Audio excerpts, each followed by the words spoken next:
Olá para você que acompanha a TV Câmara Botucatu. Hoje é 29 de abril e agora a gente está terminando o segundo mês de convivência numa nova realidade, que é a realidade da pandemia do coronavírus aqui no Brasil. E a TV Câmara tem procurado fazer programas trazendo a realidade da pandemia aqui para a nossa cidade. Hoje nós vamos conversar novamente com o Dr. Alexandre Naime Barbosa. Ele é médico infectologista, chefe do Departamento de Infectologia da Unesp e coordenador do enfrentamento ao coronavírus aqui em Botucatu, uma responsabilidade muito grande e que o senhor tem desempenhado. A gente vê o seu trabalho incansável, né? Estamos tentando fazer essa entrevista já há algum tempo. Muito obrigada, doutor, por estar aqui na Câmara Municipal de Botucatu. Nós estamos numa distância segura para essa entrevista, né?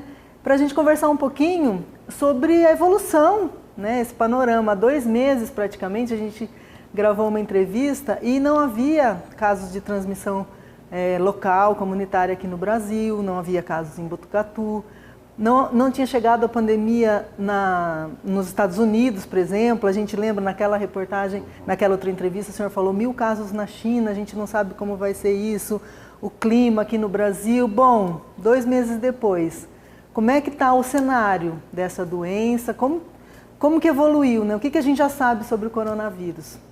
Na verdade, nós temos então 2, 3 meses de ciência sobre o coronavírus e agora, nesses últimos 2 meses, a pandemia que foi decretada pela Organização Mundial de Saúde em meados do mês de março. E vamos partir do macro para o micro. Então, em termos mundiais, nós já temos, infelizmente, mais de 1,5 milhão, indo para 2 milhões de pessoas infectadas em todo o mundo, com mais de 200 mil mortes, principalmente nos Estados Unidos, que hoje, em abril, é o epicentro da pandemia do coronavírus. Lá nos Estados Unidos já passou dos 50 mil óbitos, está indo para os 60 mil. Já morreram mais americanos pela pandemia do coronavírus do que na Guerra do Vietnã. Está chegando próximo ao número de mortos de americanos na Segunda Guerra Mundial. Então isso é desastroso para aquele país. As projeções mais otimistas para os Estados Unidos são de 100 mil mortos, otimistas. E as mais pessimistas falam em torno de 250 mil óbitos. E por que a gente fala muito dos Estados Unidos sempre? Porque os Estados Unidos é o país que tem a melhor vigilância epidemiológica. A gente confia muito nos dados deles porque eles são extremamente estritos em relação a diagnóstico, a toda essa vigilância. E, em termos mundiais, nós temos uma pandemia então que está principalmente concentrada, além dos Estados Unidos, na Europa. Nós vimos a tragédia que aconteceu na Itália, na Espanha, Holanda, França, todos esses países muito afetados, todos eles com mais de 5 mil óbitos ou 10 mil óbitos cada país. E o Brasil, ele foi afetado numa onda secundária, juntamente com os Estados Unidos, depois que a epidemia saiu da China e chegou na Europa. Então, as primeiras rotas de transmissão mais importantes aconteceram provavelmente no final de janeiro, saindo da China, indo para Alemanha, Itália, Espanha e França, e dali vieram para o Brasil, para os Estados Unidos e para outros países. Aqui no Brasil hoje, finalizando o mês de abril, né, nós temos mais de 70 mil casos confirmados, mas esse número é muito, muito, muito aquém do que provavelmente é a realidade.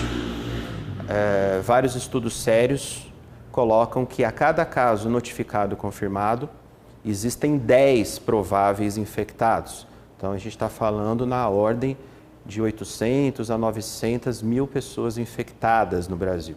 É que a doença, ela tem, depois a gente aborda isso mais para frente, um espectro muito grande de sintomas, passando desde aquele completamente assintomático, passando por um resfriado leve ou por uma gripe um pouco mais intensa e finalmente chegando na síndrome respiratória aguda grave, que é a pneumonia causada pelo coronavírus. Então nem todo mundo vai ter sintomas ou grande parte vai ter sintomas leves. Por isso esse número tão grande de pessoas infectadas e um número muito pequeno de diagnóstico. Fora que não é toda cidade que enfrentou o problema como Botucatu de forma assertiva, garantindo a testagem universal com o melhor método, que é o RT-PCR, suave feito no nariz e na orofaringe, de pessoas que são sintomáticas. Então, a gente tem uma subnotificação dos casos. E no Brasil, o que vale então é analisar os óbitos. E infelizmente ontem, dia 28 de abril de 2020, o Brasil passou a constar no top 10 do ranking mundial de mortes, passando então os 5.000 óbitos, passando a China. Então veja que a China ela tem uma população de mais de 1 bilhão de pessoas. Se eu não me engano, 1 bilhão e 200, 1 bilhão e 300. O Brasil é muito menor que isso. O Brasil tem 220, 230 milhões de habitantes. Só que a gente já tem mais óbito do que a China, que foi onde a epidemia começou. Portanto, qual que é a diferença?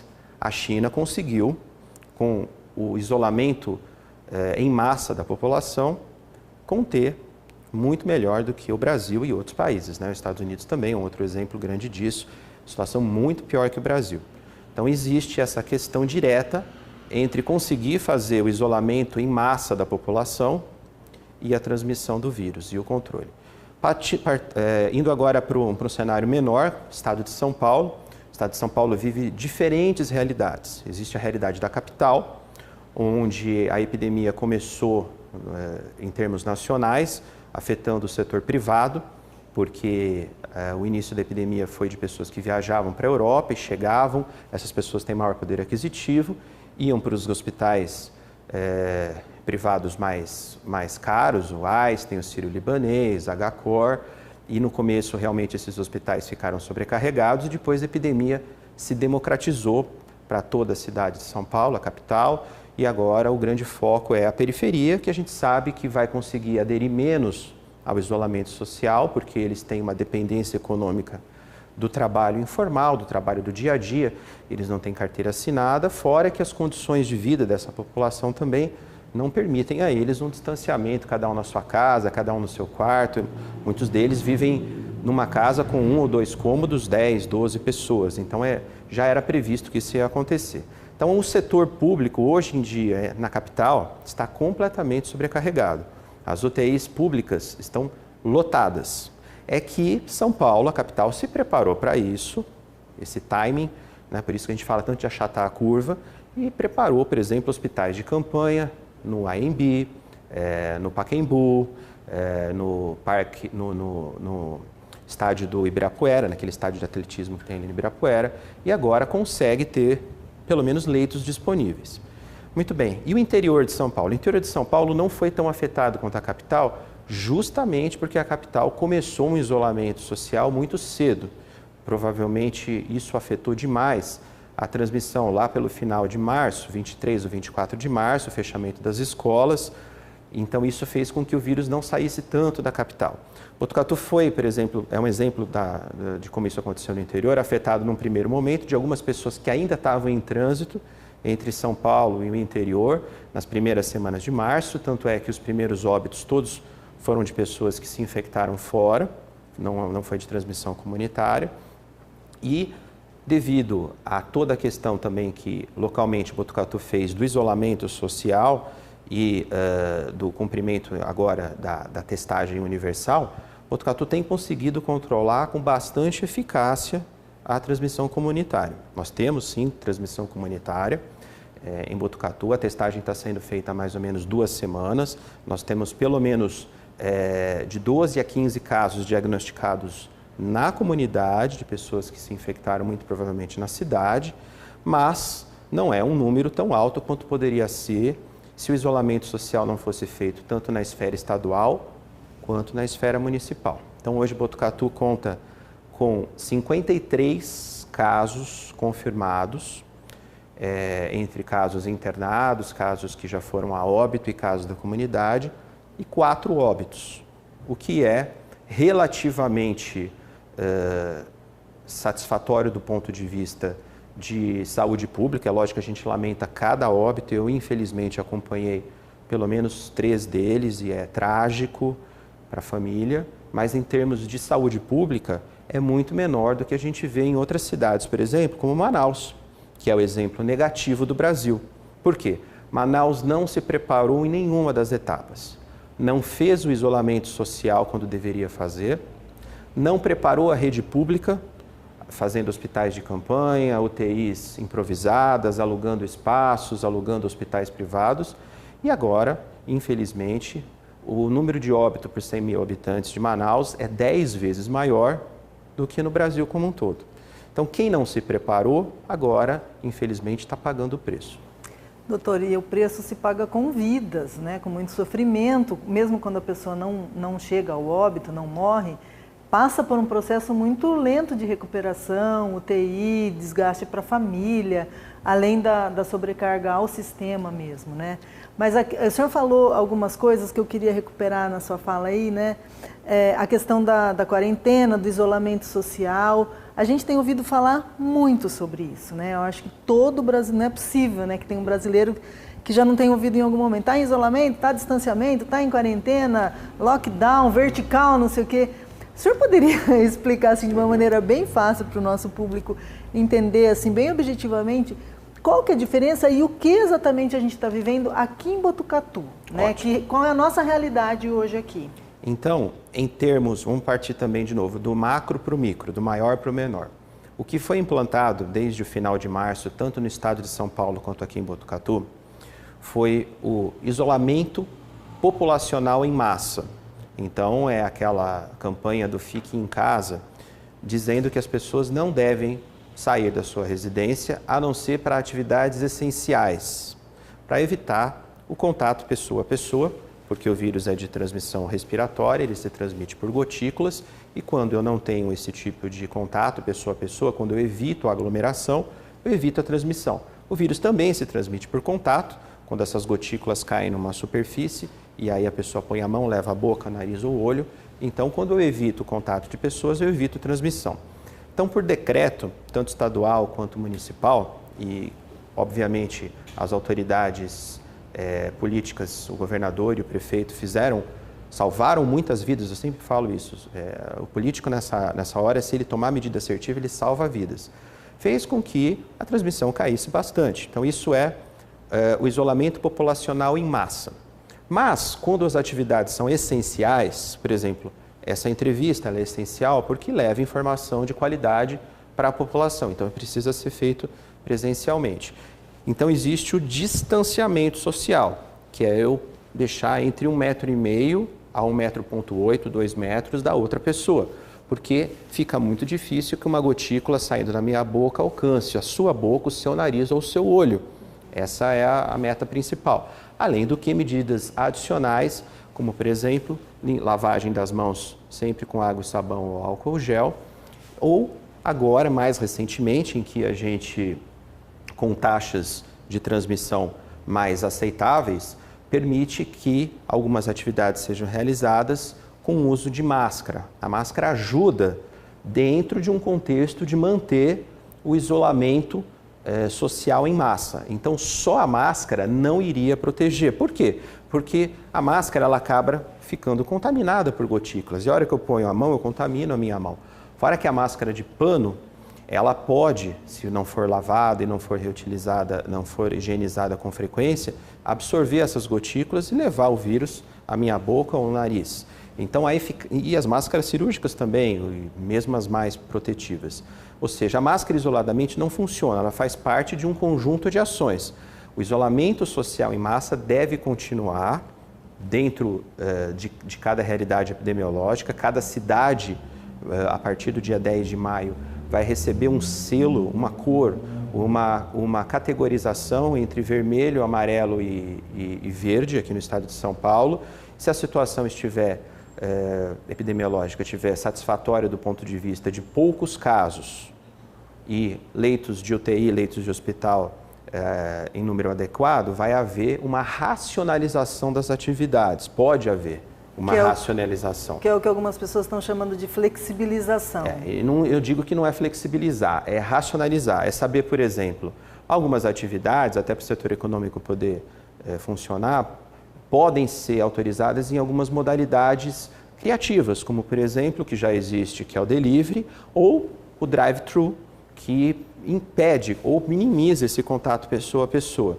E se você usa máscara, então você otimiza a queda no risco de transmissão. E também se evita a aglomeração, que é o fator, né, mais pessoas, importante. mais risco de ter vírus circulando naquele ambiente. Exato. Né? Então a gente falou sobre isolamento social em massa, falou sobre distanciamento social.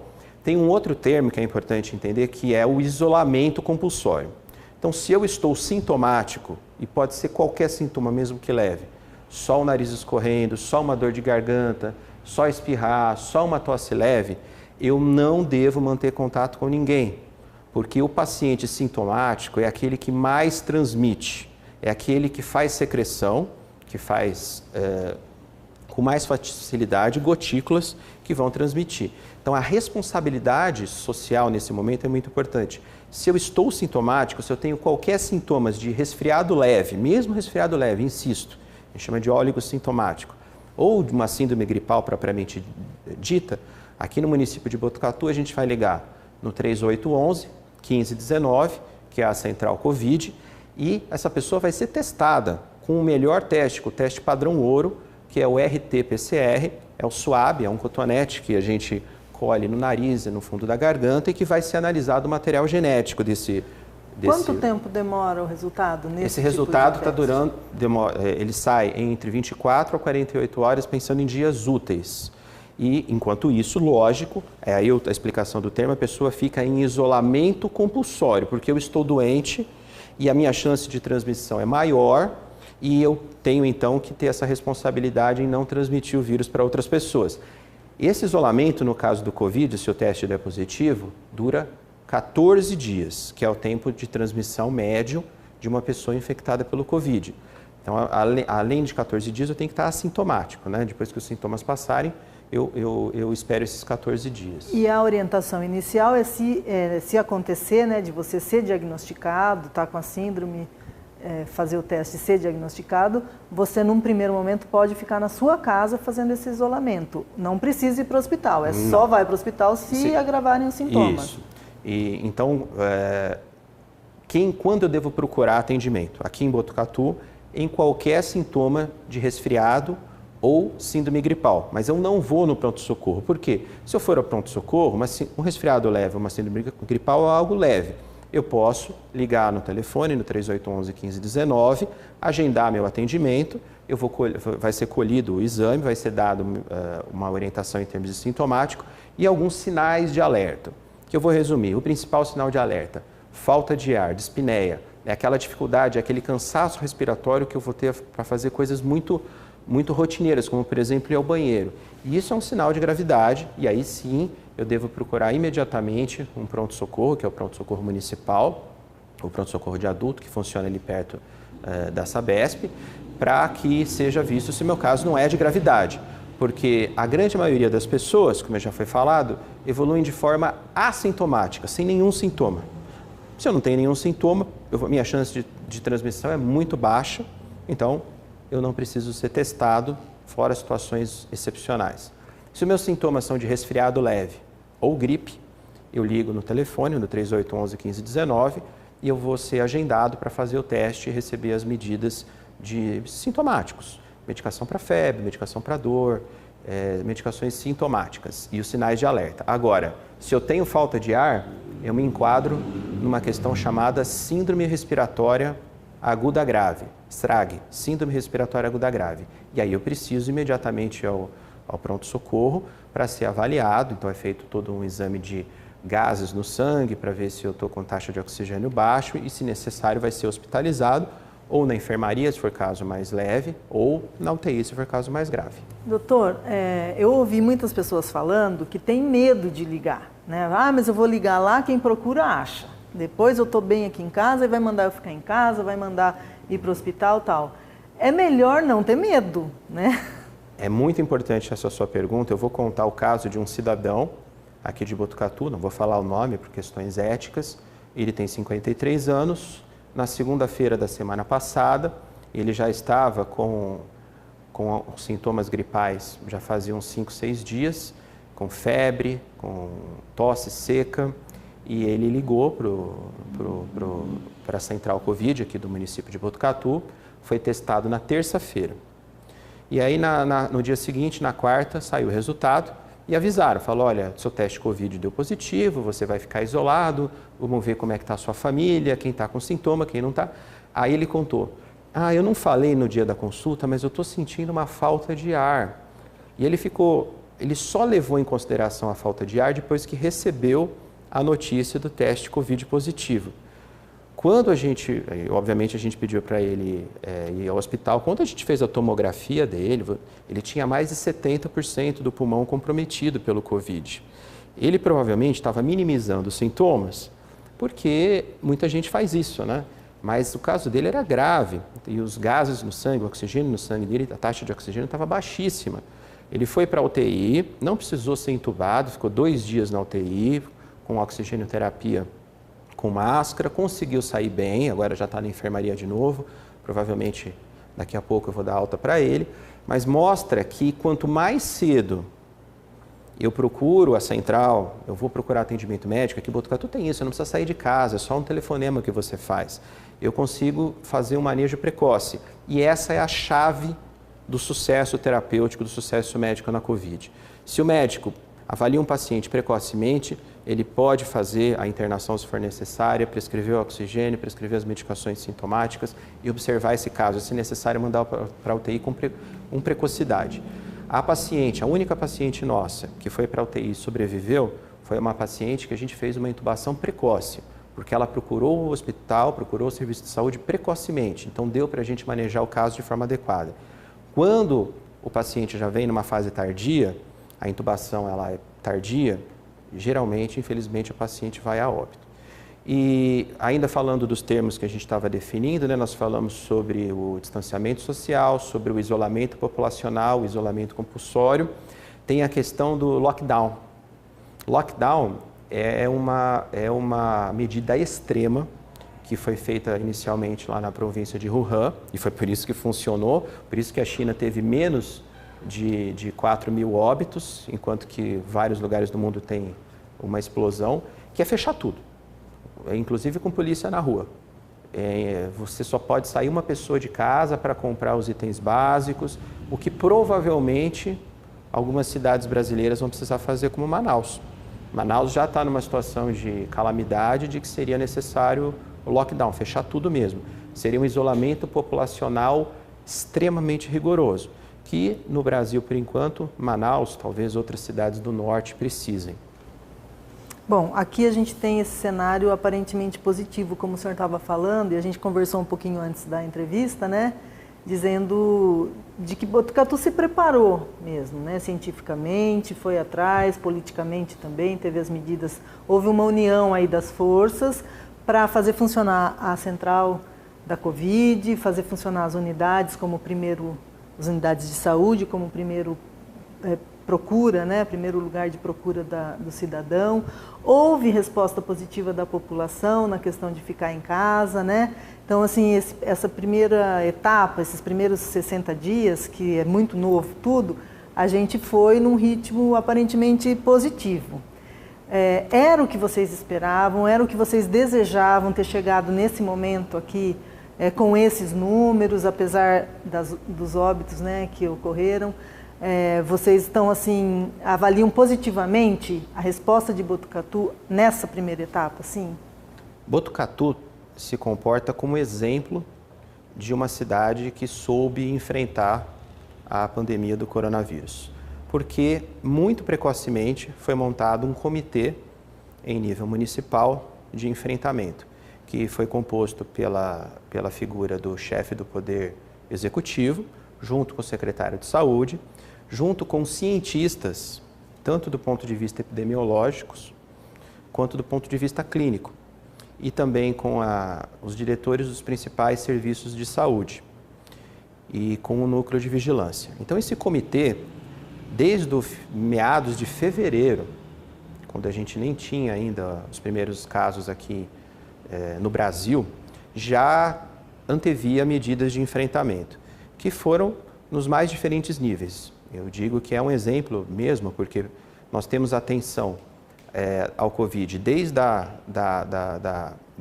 esfera de saúde básica, com esse atendimento de síndrome gripal, que é feito pelo telefone, agendado a consulta e coletado, passando por todo um aconselhamento médico por telefone mesmo, que funciona bastante. A telemedicina é algo que está sendo implantada por conta da pandemia do Covid no Brasil e funciona. E aí os pacientes que têm a síndrome respiratória grave sendo atendidos em nível hospitalar, no pronto-socorro de adulto, e os casos graves enviados para o pronto-socorro referenciado lá no Unesp. O HC fez uma revolução dentro daquele hospital que nunca é a maior mudança estratégica que já foi feita dentro daquele hospital, com remanejamento de leitos, cancelamento de cirurgias eletivas, de atendimentos ambulatoriais eletivos, com 100 leitos de internação em enfermaria em quartos individuais de isolamento de gotícula e contato, e mais a disponibilização de 16 leitos de UTI exclusivamente para Covid. Tudo isso somado, como você bem colocou, a um apoio da população que se sensibilizou e teve altos índices de isolamento social, levou realmente a uma boa surpresa até agora. A gente tem que sempre dizer até agora, né? Porque a gente não há como predizer o futuro. Vários modelos, várias previsões tentam acertar quando vai ser o pico, quantas pessoas vão a óbito, mas isso é lógico, são previsões, como é a previsão meteorológica. Você tem algumas variáveis que você coloca na sua conta, mas você não sabe se essas variáveis vão se comportar como você esperava. E para nossa grata surpresa, o isolamento social em massa funcionou muito melhor do que a gente imaginava, o que não é um significado de que agora a gente deve relaxar. Doutor, eu li, né, entre muitas coisas, alguém dizendo que talvez que a gente corre o risco de ser vítima do nosso próprio sucesso. Isso. É isso mesmo? O senhor Exato. Concorda com isso? Porque às vezes a gente conversa com pessoas, ou mesmo vê postagens no Facebook, em grupos de WhatsApp, né? Dizendo assim, ó, tá vendo? Era para ser o pico não sei quando, não foi. Tá vendo? Agora, os médicos nem sabem o que está acontecendo. Ah, tá vendo? Isso aí é só para pôr medo na população. Existe um discurso como esse, né? Muitas informações, né? A gente já falou sobre isso há 2 meses atrás na nossa entrevista, sobre a importância de checar as fontes, de filtrar as informações. Esse sucesso, né? Esse aparente controle da situação, pelo menos aqui em Botucatu, no estado de São Paulo, onde o senhor acabou de falar, houve esse preparo, a adesão das pessoas. Isso pode levar a gente a uma falsa sensação de, opa, já ganhamos o jogo? Eu queria separar essa resposta em 2 partes. A primeira é a seguinte: nós temos 2 situações muito distintas do estado de São Paulo. O que está acontecendo na capital e o que está acontecendo no interior. E mesmo no interior, agora a gente vai ver também algumas diferenças. Então, São Paulo está vivendo, provavelmente estamos chegando próximo do pico, a cidade de São Paulo, a capital, com leitos de UTI chegando na lotação máxima, com o número de mortes cada vez mais ascendente. O interior, ele tem um delay, ele tem um atraso, porque os casos chegaram um pouco depois. E dependendo do isolamento social de cada cidade, isso vai ter um comportamento diferente. Nós vamos começar a ver isso agora, principalmente no mês de maio. Então, a segunda parte da resposta é a seguinte: eu comparo muito essa questão de enfrentamento da epidemia como atravessar um rio a nado. Você se prepara, você tem uma certa confiança no seu preparo físico para nadar aquela distância, mas você não conhece o rio, você não sabe a correnteza, onde ela vai estar, se vai estar mais forte no meio, na frente, atrás, se tem algum buraco, se tem algum tipo de redemoinho no meio do rio. Então nós começamos bem preparados, estamos atravessando esse rio, mas a gente não sabe com que força vai aparecer essa correnteza ou se vai ter algum redemoinho. Por enquanto o fôlego está bom, a gente está indo bem, mas ainda tem um grande espaço para a gente percorrer, que é completamente imprevisível. Portanto, a gente deve manter a atenção bastante focada, manter o fôlego, e o fôlego significa o melhor isolamento social que pudermos fazer, o melhor. Continua valendo fica em casa? Continua valendo fica em casa para todas as atividades que não são essenciais. Algumas coisas podem ser racionalizadas, porque existe, o isolamento social traz um efeito colateral, né, um remédio amargo, traz um efeito colateral em termos econômicos. Então, algumas coisas podem ser racionalizadas dentro de cada situação epidemiológica. Não existe uma receita de bolo para o estado de São Paulo ou para o Brasil todo. Por exemplo, Manaus é o sentido contrário, tem que fechar tudo. É tudo mesmo, né? Até atividades essenciais.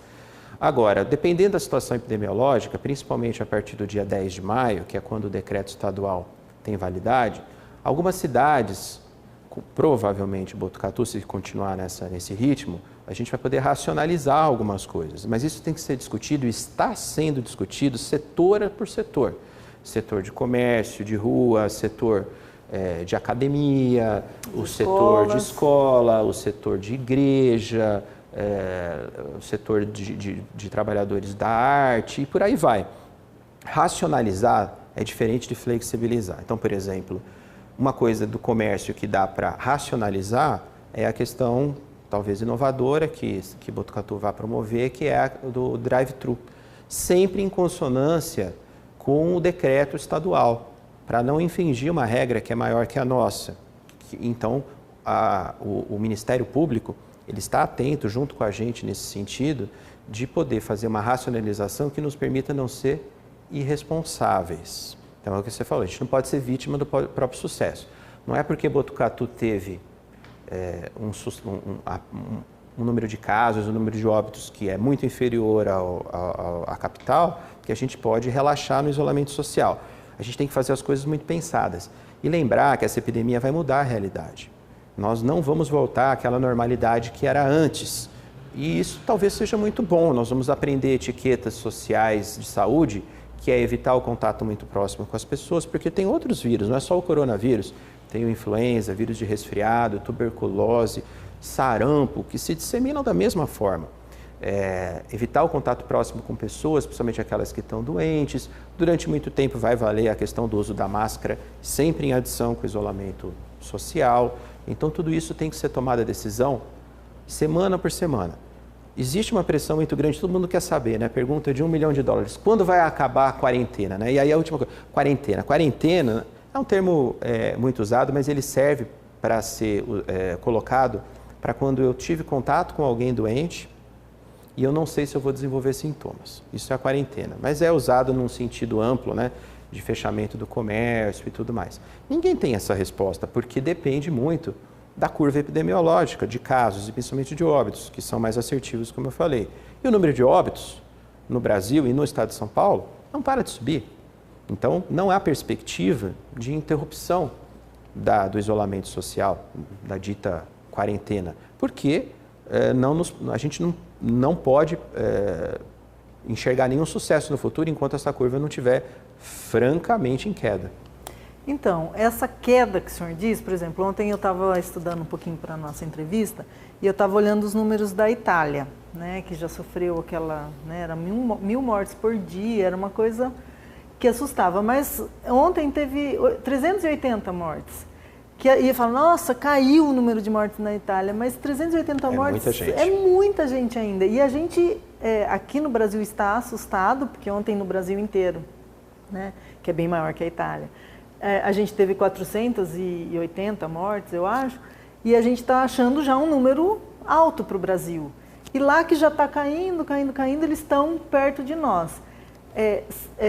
Se não forem tomadas essas medidas que o senhor está falando, ou se for feita essa classificação, como o senhor já falou, né, das cidades se adequarem à sua realidade, tanto realidade econômica como realidade do sistema de saúde, que pode receber ou não pessoas contaminadas que precisem do tratamento, a gente corre o risco de ver esses números subindo muito, muito, muito aqui no Brasil e aqui também em Botucatu? Pode, porque a gente não sabe, como eu falei, aquela analogia com o rio, né? Quando a gente está atravessando a nado um rio, a velocidade da correnteza, né? Quando você olha um rio, você vê ele plano e tal, você não sabe onde tem a correnteza maior, a correnteza menor, onde tem um redemoinho. Por isso a gente precisa ir com calma, não dar abraçada à toa, não deixar de nadar na hora certa. Por isso é importante a vigilância sempre contínua. E, na verdade, tudo isso não vai ser de forma linear. Não vai ser, por exemplo, subir uma montanha, chegar num pico e descer. Provavelmente a gente vai subir, chegar num pico, vai cair um pouco, a depender da nossa melhor ou pior isolamento, pode subir de novo ou cair um pouco mais consistentemente, chegar num platô, depois subir novamente. Provavelmente o coronavírus vai coabitar, até que nós tenhamos uma vacina ou tenhamos um tratamento específico, vai coabitar a nossa sociedade por 1 a 2 anos. E isso então vai ser um aprendizado recorrente. Quanto mais a gente conseguir se distanciar socialmente, fazer um isolamento social, menos o impacto vai ser agudo. E isso foi um resultado fantástico. Nós tínhamos previsões de pico para meados de abril. Nós já estamos acabando abril e não aconteceu o pico. Pelo menos em Botucatu e em algumas regiões do estado de São Paulo, nós conseguimos sim achatar a curva de forma satisfatória. Mesmo São Paulo, a capital, por mais que as UTIs estejam superlotadas, ainda, falando no final de abril, né, sempre é importante datar a nossa fala, não existe falta de leito de UTI na cidade de São Paulo, como já acontece em Manaus há bastante tempo, em alguns lugares do Rio de Janeiro, porque a gente conseguiu achatar a curva, era isso que a gente queria. Agora, o pico, às vezes alguns ficam decepcionados, mas vocês erraram, o pico não foi em abril. Oh, que bom que não foi em abril, a gente conseguiu achatar a curva, vai, provavelmente agora em maio, tomara que seja um pico menos agudo. Esse é o ponto. Quanto mais a gente conseguir distribuir de forma homogênea, de forma linear os casos, melhor o sistema de saúde vai absorver. E quanto mais tempo passar, mais rápido vai chegar uma vacina ou um tratamento, que demora entre cerca de 1 ano e meio a 2 anos, e aí sim nós vamos ter alguma medida realmente eficaz que talvez nos coloque de volta à nossa antiga normalidade. Sem vacina, principalmente vacina, ou tratamento, não vai existir uma realidade normal que era antigamente, de reunião de um grande número de pessoas, bares lotados, infelizmente, porque o vírus vai continuar circulando. Um outro ponto, né? Não há nenhuma segurança que o contato prévio com o coronavírus, que ter anticorpos para o coronavírus, signifique imunidade. Isso é uma questão aberta na ciência. Se eu tive Covid, confirmado, se eu fiz o exame de sorologia, deu o tal do IgG positivo, isso não significa que eu estou imune a uma segunda infecção. É uma questão em aberto na ciência. A gente não sabe se eu posso me infectar de novo, se esse vírus vai sofrer mutação e vai escapar dessa resposta de anticorpos que eu fiz. Então, por isso é ainda completamente uma incógnita o que significa você já ter tido Covid em relação a estar protegido ou não. Quer dizer, a gente podia assim resumir um pouco de toda essa nossa conversa aqui com aquela frase de vamos viver um dia de cada vez, né? Fazer a nossa parte no dia de hoje, né? Se puder ficar em casa, usar máscara quando for sair, se alimentar das informações em fontes confiáveis, se manter informado, ficar atento sem ficar em pânico, como o senhor já disse da outra vez, continua, né, valendo sim. Isso, o pânico não ajuda em nada, né? Continua não ajudando em nada. Exato, nós tivemos aí várias ondas de pânico, né? A gente vive uma crise de histeria recorrente. Então teve a questão da hidroxicloroquina, cloroquina, parecia que ia ser um milagre, a gente sempre falou que os estudos eram muito pequenos e mal feitos e agora a gente tem uma certeza cada vez maior que hidroxicloroquina e cloroquina não funcionam.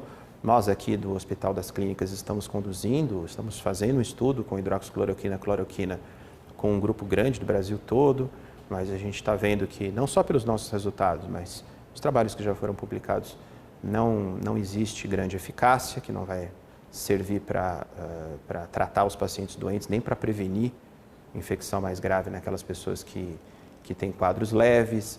Tem várias drogas em estudo. O anticoagulante que esses dias apareceu também como tem várias modas, né? Ontem a moda foi dizer que o SARS-CoV-2, que é o vírus, né, que causa a Covid, que o SARS-CoV-2 pode levar a uma doença crônica para o resto da vida. Não se sabe, não tem nenhum estudo. Então tem várias fake news ou moda, ou alguém que leu um estudo que não soube interpretar. E é nisso que você disse, é viver um dia de cada vez, mas isso é muito difícil porque a gente gosta de fazer plano, a gente gosta de ter previsões, né? E não é possível. Acho que o que a pandemia está mostrando é a fragilidade do ser humano frente a um evento da natureza e que nós devemos seguir com calma, porque o preço da segurança é a eterna vigilância.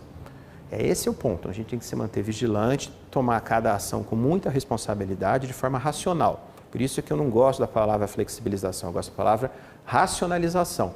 Vamos voltar a algumas atividades? Vamos estudar como é a forma correta de fazer isso, minimizando os riscos. Mas é lógico que já se passaram 2 meses.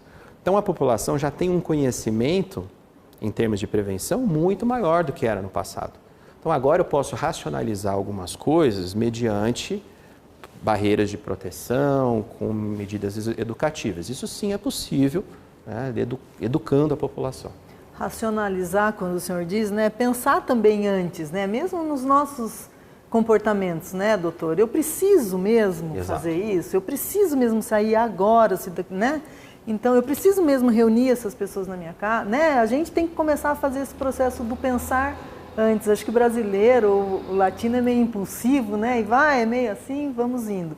E hoje é um momento mesmo, eu gosto dessa palavra, racionalizar. Racionalizar, né? Nós vamos sair diferentes como sociedade de tudo isso, né? Questões de consumo, inclusive, as pessoas estão ficando menos consumistas, gastando mais tempo com a família, prestando atenção, descobrindo outros prazeres, descobrindo questões simples da vida que realmente fazem importância. Tudo isso é muito filosófico, mas é o que a epidemia está fazendo a gente pensar.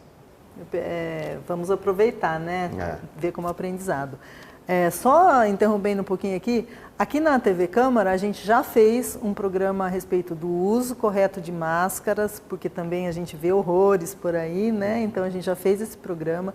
A gente já fez também um programa, uma entrevista com a presidente do Sincomércio, Sindicato do Comércio Varejista de Botucatu, que está explicando para a gente como vai funcionar esse drive-thru que o doutor está falando aqui a partir de 1º de maio.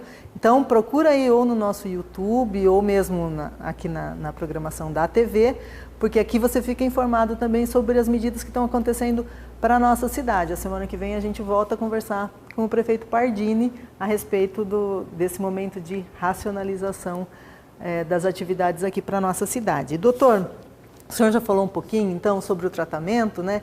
Então, hoje as pessoas, não têm um tratamento específico para a Covid, são tratamentos dependendo do quadro que o paciente apresenta quando chega ao hospital.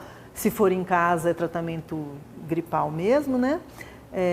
E essa previsão também não dá para saber, a curto prazo não vai existir uma cura milagrosa. O senhor já falou isso, mas eu queria que o senhor repetisse até se o senhor puder olhar para a câmera, porque tem gente que nem acredita que existe a doença e a pandemia, né? Então, na verdade, né, um pouco de informação científica, a Covid-19 é uma doença, é como se eu estivesse falando AIDS, e ela é causada por um vírus, que é o SARS-CoV-2, como se, por exemplo, para a AIDS fosse o HIV.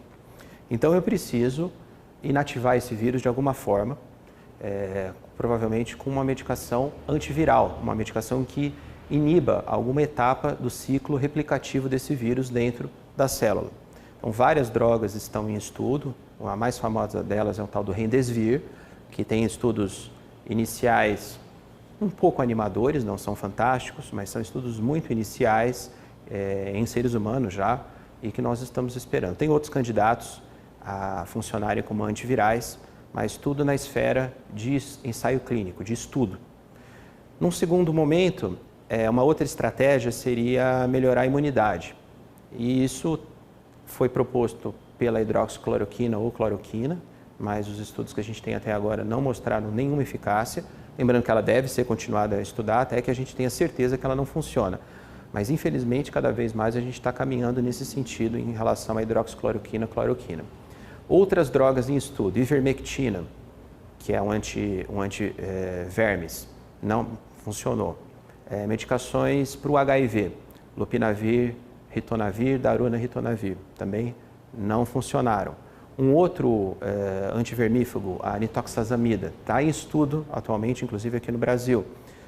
para tentar melhorar a imunidade. Vamos ver se funciona, talvez ela tenha algum tipo de ação antiviral em estudo.